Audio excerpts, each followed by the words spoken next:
మ మన 21 days water fasting ఛాలెంజ్‌లో అప్రాక్సిమేట్‌లీ 6 డేస్ అయితే కంప్లీట్ అయిపోయినాయి. అంటే నేను డిసెంబర్ 11థ్ అయితే స్టార్ట్ చేశాను. అండ్ ఇదొచ్చి డిసెంబర్ 16థ్ అనమాట. సో, ఈ 6 డేస్ నా బాడీలో కొంచెం ఎనర్జీ డ్రాప్ అవుట్ అయింది. కొంచెం ఫ్యాట్ లాస్ కూడా అయింది. దాంతో పాటు నా డార్క్ స్పాట్స్ కొంచెం క్లియర్‌గా కనబడుతున్నాయి. సో, ఫేస్‌లో ఉన్న ఫ్యాట్ కొంచెం కరగడం వల్ల నా ఐలైనర్ కింద ఉన్న డార్క్ స్పాట్స్ అనేవి కొంచెం క్లారిటీగా కనబడుతున్నాయి.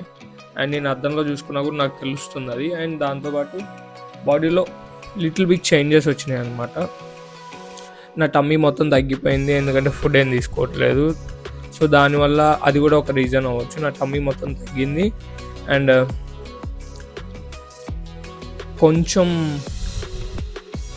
అంత యాక్టివ్నెస్ అయితే లేదు. కాకపోతే మార్నింగ్ అంతా బాగానే ఉంటుంది. స్లీప్ సైకిల్ కూడా బాగానే నిద్ర పడుతుంది. అండ్ బాడీలో ఇన్సులిన్ తగ్గిపోతుంది. సో, దానివల్ల ఏమవుతుందంటే మన బాడీలో ఉన్న ఆయిల్ రిసోర్సెస్, ఆ ఫ్యాట్ రిసోర్సెస్ అనేది మన బాడీ యూస్ చేసుకోవడం స్టార్ట్ చేస్తుంది అనమాట. సో, ఈ 6 డేస్ డ్యూరేషన్లో నా బాడీ కూడా అంతే రియాక్ట్ అవుతుంది. అండ్ చూద్దాం మనం ఇంకెన్ని రోజులు ఉండగలుగుతామో ఈ 21 డేస్లో.